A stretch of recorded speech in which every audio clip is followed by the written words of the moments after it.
Tak dipungkiri hadirnya momongan di dalam rumah tangga memang menjadi kebahagiaan tersendiri, terutama untuk sang istri. Tak terkecuali denganku.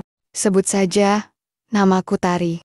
5 tahun sudah aku menjalani kehidupan rumah tangga bersama Mas Nanang suamiku. Selama itu pula, kami berhasil memelihara keharmonisan di antara kami berdua. Namun, ada satu hal yang kurang dalam indahnya rumah tangga yang kami jalani, yaitu kehadiran seorang anak. Mas Nanang adalah seorang pengusaha yang bergerak di bidang garmen. Ia memiliki banyak cabang pabrik di berbagai tempat di daerahku. Sedangkan aku hanya seorang ibu rumah tangga biasa yang hanya bisa berkutat di rumah. Tapi aku cukup bahagia, karena dengan usaha yang dijalankan Mas Nanang tersebut, segala kebutuhanku secara materi dapat terpenuhi. Dalam urusan batin pun, Mas Nanang juga bisa dikatakan lebih dari cukup, karena ia selalu berhasil membawa kebahagiaan tiada tara untukku. Hal itulah yang membuatku terus merasa nyaman hidup dengannya. Ya, meskipun ia telah divonis menjul oleh dokter, kepiawaian Mas Nanang dalam urusan nafkah batin pun membuatnya tidak terlalu percaya pada vonis dokter tersebut. Setiap ada kesempatan, kami selalu menyempatkan diri untuk berbagi tanpa memandang waktu dan tempat. Dalam setiap kesempatan itu, Mas Nanang juga selalu memberikan pundi-pundi baiknya dengan harapan impian kami selama ini menjadi nyata. Kemampuannya itu pula yang membuatnya yakin bahwa vonis dokter itu tidaklah benar. Sebagai seorang istri, aku juga berusaha untuk memupuk keyakinan jika dia selalu berhasil membuatku bahagia. Meskipun sebenarnya, di usia 3 tahun pernikahan kami, tak ada tanda-tanda akan hadirnya momongan. Hal itulah yang kadang cukup membuat hatiku gundah. Jika vonis dokter tersebut ternyata tepat, maka selamanya aku tidak akan bisa menjadi wanita yang sempurna. Meski begitu, aku tak ingin menunjukkan kegundahan itu di mata suamiku. Aku harus tetap memiliki keyakinan, seperti suamiku, yang selalu yakin dengan kemampuan yang dia miliki. Tapi rupanya, keyakinan itu harus luntur oleh peristiwa tak terduga yang kualami. Tepatnya, ketika suatu siang, orang tua Mas Nanang, yang juga mertuaku datang ke rumah kami. Tujuan mereka datang ke rumah kami adalah untuk bermalam sekaligus untuk menjenguk istri Samsul adik Mas Nanang. Saat itu adik Mas Nanang memang sedang berada di rumah sakit untuk menjalani proses persalinan. Karena alasan itulah, mereka menitip beberapa tas pakaian di rumah kami, lalu langsung berangkat ke rumah sakit. Mas Nanang yang tahu tentang kabar itu, juga langsung pulang dari tempat kerjanya, lalu menyusul mereka. Sebenarnya, Mas Nanang sempat mengajakku, dan sebenarnya, aku juga ingin bertemu mereka. Tapi, karena saat itu aku merasa kurang fit, maka Mas Nanang memintaku untuk istirahat di rumah saja. Dan selanjutnya, Mas Nanang pun pamit untuk ke rumah sakit, menyusul ayah ibunya, yang sudah lebih dulu berada di sana. Singkatnya, saat matahari telah tenggelam, tiba-tiba ada suara mobil berhenti di halaman rumah kami. Dan tak berselang lama, ada suara ketukan pada pintu depan rumah. Aku melangkah mendekati pintu dan memperhatikan lewat kaca jendela. Rupanya sudah berdiri seorang pria, yang tak lain adalah Samsul adik iparku. Langsung saja ku buka pintu dan mempersilahkannya untuk masuk. "Loh Sul, memangnya istrimu sudah selesai? Kok sudah pulang?" "Iya, sudah kok Mbak, anak kami laki-laki lagi," jawab Samsul singkat sambil melangkah masuk ke dalam rumah. Saat berada di hadapanku, ia berbalik menatapku dan berkata, "Tas Bapak, ditaruh di mana ya Mbak?" "Tas? Oh ya, ada di kamar belakang. Bentar ya, biar Mbak ambilkan." Aku melangkah menuju kamar belakang, sementara Samsul pun mengikutiku. Kubuka pintu kamar, dan kutunjukkan beberapa tas yang tadi sore dibawa Bapak ke rumah kami. "Tas yang mana kira-kira ya Sul?" tanyaku pada Samsul, sambil menawarkan untuk mengambilkan tas yang ia cari. "Biar Samsul aja yang cari ya Mbak," jawabnya meminta izin masuk dalam kamar. "Oh ya, boleh-boleh kok," jawabku sambil memberikan jalan pada Samsul untuk masuk. Kuperhatikan Samsul yang sedang mengambil sebuah tas kulit berwarna coklat muda berisi pakaian. Lalu ku coba menanyakan kembali pertanyaan pertama, yang belum sempat dijawabnya. Kamu kok pulang duluan toh, Sul? Iya, di sana sudah ada bapak ibu yang jaga Dita. Jadi, aku disuruh pulang dulu, istirahat sama mandi. Tapi nanti malam, aku kembali lagi kok, Mbak. Oh, ya sudah. Kalau gitu, mandi saja dulu sana, biar Mbak siapkan airnya dulu ya. Aku melangkah meninggalkan Samsul yang sibuk memilih tas menuju kamar mandi untuk menyiapkan keperluannya. Sambil aku menyiapkan air dan lainnya. Entah kenapa aku terbesit sebuah ide cemerlang untuk meminta Samsul membantuku.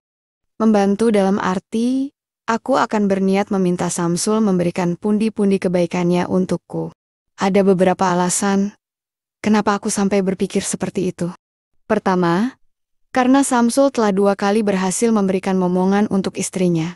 Itu artinya, ia tidak manjul, seperti halnya Mas Nanang yang telah divonis dokter. Kedua, Samsul adalah adik Mas Nanang, yang artinya, meski nanti aku halim, tentunya wajahnya akan mirip dengan Mas Nanang. Dengan begitu, Mas Nanang tidak akan curiga. Lagi pula Mas Nanang sampai sekarang masih yakin bahwa ia tidak manjul. Aku yakin Mas Nanang akan senang jika aku berhasil halim seperti impiannya. Dan yang ketiga, suasana sangat mendukung. Di rumah hanya ada aku dan Samsul. Dan aku yakin, semua pria akan tergoda ketika diberikan sajian-sajian yang istimewa. Lagi pula aku tahu pasti, jika Samsul pasti sudah lama tak mendapat siraman dari istrinya pasca bersalin. Tak menutup kemungkinan, ia akan senantiasa menerima ide brilian dariku itu. Di saat aku larut dalam ide brilian itu, tiba-tiba saja, Mbak mau mandi juga ya? Aku sangat terkejut mendengar suara itu. Untungnya aku cepat menyadari, jika suara itu adalah suara Samsul, yang ternyata sudah berada di depan kamar mandi. Aku langsung berbalik, dan terpaku memperhatikannya. Hal yang aku pikirkan bukan jawaban atas pertanyaan yang dilemparkan Samsul tadi, melainkan aku memikirkan, kenapa Samsul memberikan pertanyaan semacam itu. Aku berusaha berpikir cepat untuk merespon pertanyaan itu. Di satu sisi aku berpikir bahwa pertanyaan tadi hanyalah sebuah kalimat candaan saja. Lantaran memang saat itu aku kebetulan masih di kamar mandi. Tapi di sisi lain, aku berpikir bahwa pertanyaan itu adalah sebuah ajakan nuakal Samsul untuk ikut siram bersama. Wah, mungkin itu adalah kesempatan yang pas untuk mewujudkan ide brilianku, pikirku saat itu. Kesempatan yang hanya sekali, dan tentunya sayang untuk dilewatkan. Kalau Mbak ikut, kamu gak keberatan kan? Tanyaku tanpa ekspresi. Berharap Samsul mengerti, jika ucapanku bukan candaan semata. Sebelum Samsul menjawab, ku buka 2 wancing daster, hingga anugerah yang kuasa pun nampak. Mendengar jawaban dan memperhatikan sikapku, Samsul pun membeku sambil menelan ludah. Tapi sedetik kemudian, ia tersenyum, lalu melangkah mendekat. Mana bisa, Samsul jawab nggak Mbak? Begitulah kalimat yang diucapkan Samsul, sebelum akhirnya tiba-tiba ia meletakkan kabinet serta jabatan negara.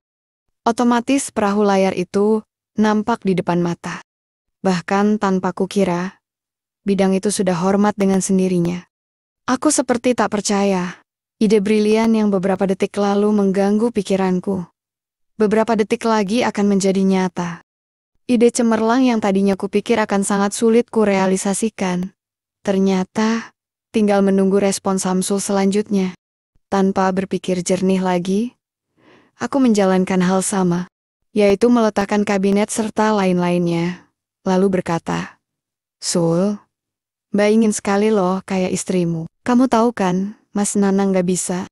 Dengan perkataan dan tindakanku, aku yakin, tak seorang pria pun mampu mengendalikan imronnya.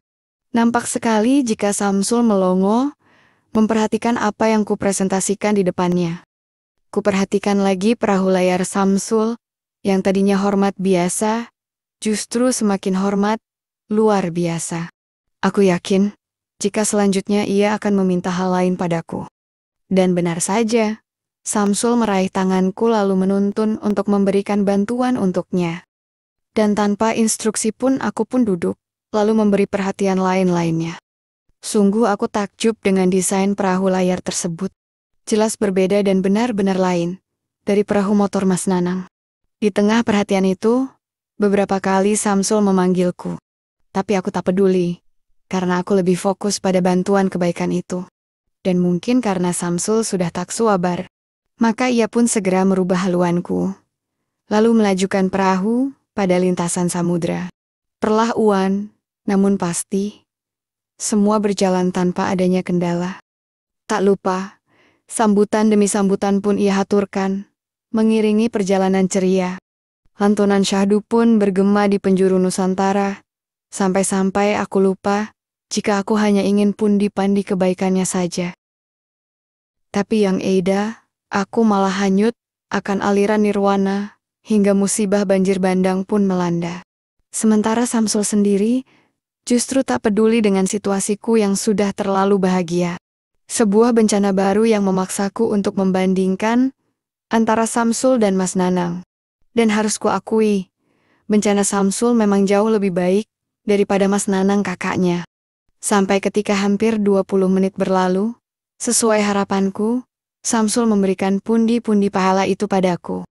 Dan dengan senantiasa pula, kuterima semua kebaikan itu, berharap nantinya akan bermanfaat dan menghasilkan kebaikan untukku dan suamiku juga.